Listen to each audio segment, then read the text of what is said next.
Assalamualaikum warahmatullahi wabarakatuh, sahabat Airmovie. Melanjutkan dari episode sebelumnya, yang dimana Osman mendatangi Naiman ke markas sebagai bentuk penyerahan dirinya. Namun di saat sebelumnya, Osman telah mengerahkan semua alpennya untuk menyerang karavan yang dibawa oleh para Knockers. Dengan terus mengawasi sekitar, Turgut berkata, "Hati-hati, senjata dan barang-barang di karavan yang akan datang ini sangat penting bagi Naiman. Ketika kita mengambilnya, kita akan melemahkannya. Saat kita merusak amunisinya, luka yang kita timbulkan akan semakin dalam."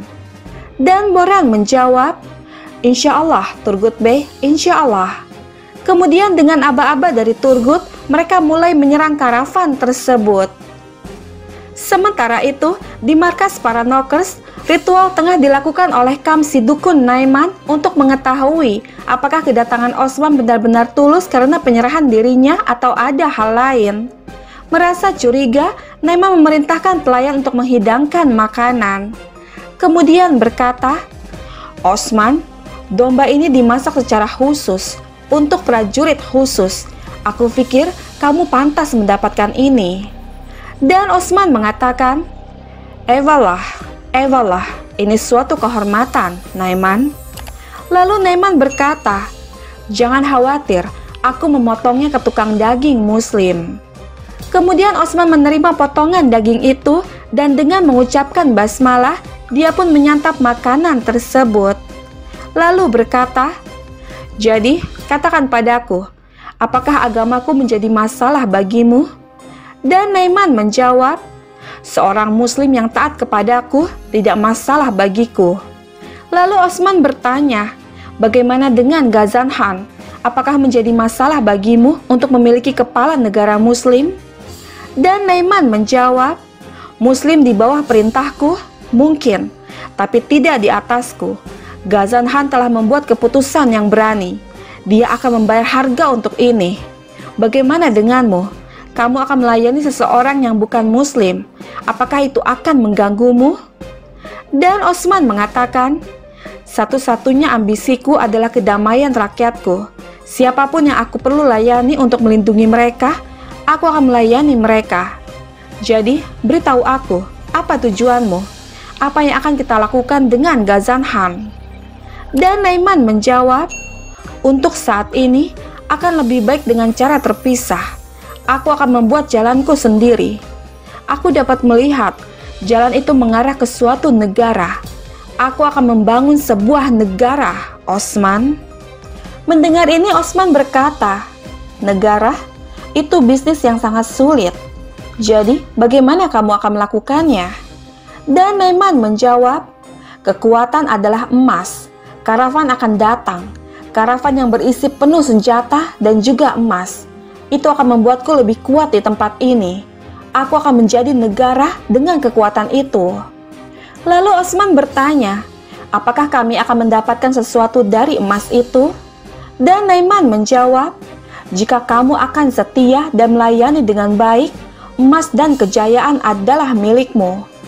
Mendengar ini Osman berkata, Ewalah, kalau begitu, sebagai layanan pertamaku, izinkan aku memperingatkanmu. Suku-suku itu tidak akan mendengarkan dan menyerang karavanmu. Beginilah perbatasan, itu tidak aman. Mereka akan menyerang karavan."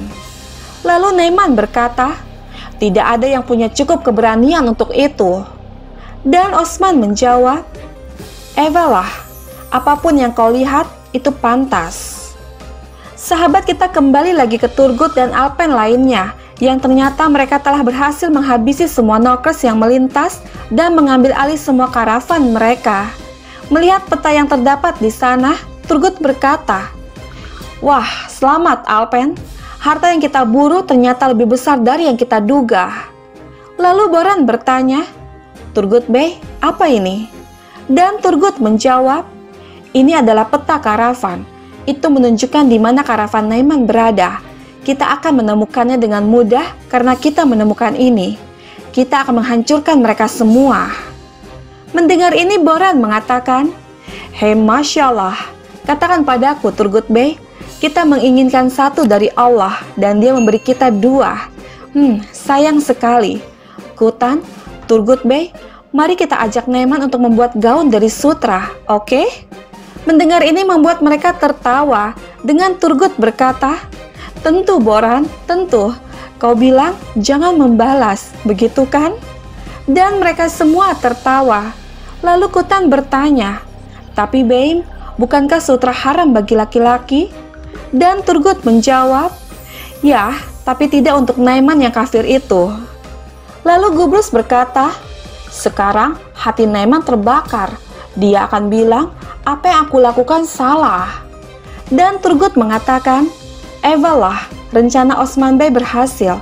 Tapi ini baru permulaan. Kita belum setengah jalan. Sekarang kita akan mengklasifikasikan barang dan membaginya di antara orang-orang. Ayo. Kemudian mereka pun pergi dengan membawa karavan tersebut.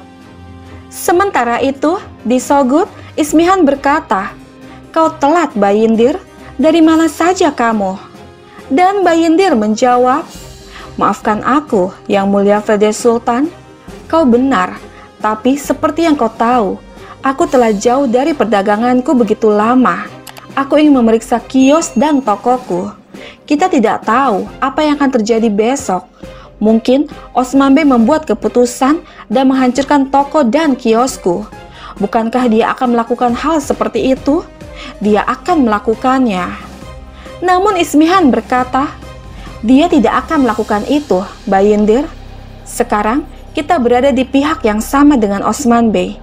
Semakin banyak yang kau hasilkan, semakin banyak yang akan dia hasilkan. Dan Bayindir menjawab, kau tahu yang terbaik tentang segalanya. Kau benar tentang hari ini, Fede Sultan.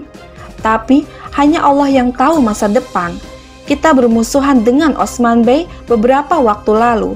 Tapi hari ini, seperti yang aku katakan, kau tahu yang terbaik. Jika kau bilang kita adalah teman, maka kita adalah teman.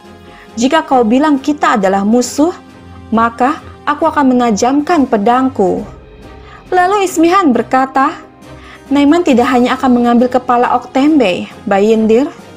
Jika kita berpihak pada Naiman, kita akan kehilangan semua orang Turkmenistan. Jika kita berpihak pada Osman Bey, kita akan mendapatkan hati Turkmenistan. Dan kita akan memiliki kesempatan untuk menyingkirkan Naiman dari tanah ini. Namun Bayindir bertanya, Yang Mulia Fede Sultan, siapa Osman Bey? Sehingga kita akan mampu mengalahkan Naiman yang hebat saat kita berpihak padanya. Tetap saja kau tahu yang terbaik. Namun aku penasaran tentang emas. Emas yang diambil Osman Bey dari Bey lain, itu masih tidak bisa ditemukan. Dan Ismihan mengatakan, aku kira Osman Bey memiliki sesuatu dalam pikirannya. Lupakan tentang emas itu untuk saat ini. Pergi ke rakyat dan penuhi kebutuhan mereka atas nama Fede Sultan mereka. Dan Bayindir menjawab, seperti yang kau inginkan, Yang Mulia. Kemudian dia pun pergi untuk menjalankan perintah. Kemudian Ismihan berkata, pikiran Bayindir berkabut, Jaleli. Aku tidak percaya padanya. Beritahu aku tentang setiap langkahnya. Di samping itu, Hussein menghampiri Bayindir yang masih berjalan di teras dengan berkata, Beim, aku punya informasi penting. Aktemur dan para hatun berangkat untuk membagikan emas.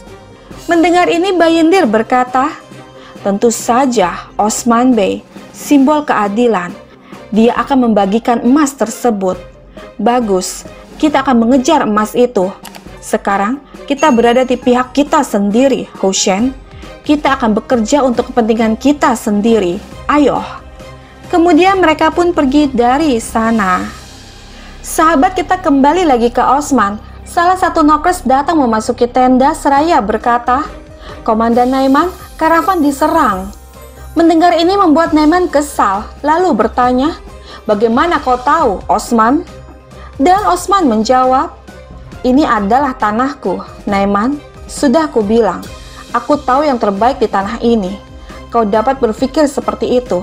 Salah satu karavanmu dihantam, tetapi kau mendapatkan seorang komandan yang melihat bahwa karavan akan dihantam. Jika kau bekerja denganku, kau akan mendapatkan 10 kali lebih banyak. Mendengar ini Naiman mengatakan, Kau benar, satu karavan pergi, tapi Osman yang akan menyelamatkannya datang. Hah? Dan Osman menjawab, tepat sekali. Sebelum masalah karavan ini, kita berbicara tentang negara. Ceritakan sekarang. Kamu berbicara tentang emas dan senjata, tapi kamu butuh tangan untuk itu. Kamu butuh orang untuk itu. Bagaimana itu akan terjadi? Lalu Naiman berkata, kamu pandai dalam urusan negara, begitukah, Osman? Kami memikirkan hal itu juga. Kami bergerak. Aku mengumpulkan anak-anak muslim dari suku-suku. Mereka akan dibesarkan untukku. Mereka akan melayaniku. Bukankah itu akan mengganggumu? Dan Osman mengatakan, selama kau tidak menyentuh sukuku, aku tidak punya masalah dengan itu. Sudah kukatakan sebelumnya, mereka yang tidak berdiri di sisiku berarti menentangku. Mulai sekarang, setiap orang berjalan di jalannya sendiri. Mendengar ini Naiman berkata, wah Osman, kami akan mensukseskan hal-hal besar bersamamu. Aku akan membuat sejarah mengingat kita selamanya. Lalu Osman bertanya, akankah kamu mendirikan negara itu sendirian? Dan Naiman menjawab, aku memilikimu. Lalu Osman mengatakan, ewalah, kamu membuat kami bahagia dengan berpikir bahwa kami bersamamu. Tapi aku tidak berbicara tentang itu. Apakah kamu memiliki saudara laki-laki di belakangmu? Apakah kamu memiliki seorang teman? Itulah yang aku bicarakan. Mendengar ini Naiman bertanya, apakah kamu ingin mempelajari sesuatu? Dan Osman menjawab, jika kita akan berdiri bersama, jika aku akan melindungimu, maka aku ingin tahu apakah ada yang mendukungmu. Mendengar ini Naiman berkata, kamu terlalu banyak bertanya, Osman. Itu sudah cukup untuk saat ini. Lalu Osman mengatakan, jika itu masalahnya, mari kita akhiri pertanyaan. Sekarang, aku punya satu peringatan lagi untukmu. Menurut informasi yang aku kumpulkan, beberapa pria di pasukanmu bersiap untuk memberontak melawanmu. Mendengar ini Naiman bertanya, apa yang kau bicarakan, Osman? Dan Osman menjawab, kebenaran. Namun Naiman mengatakan, kau tidak mengenal tentaraku, tapi kamu akan mengetahuinya. Panggil mayor.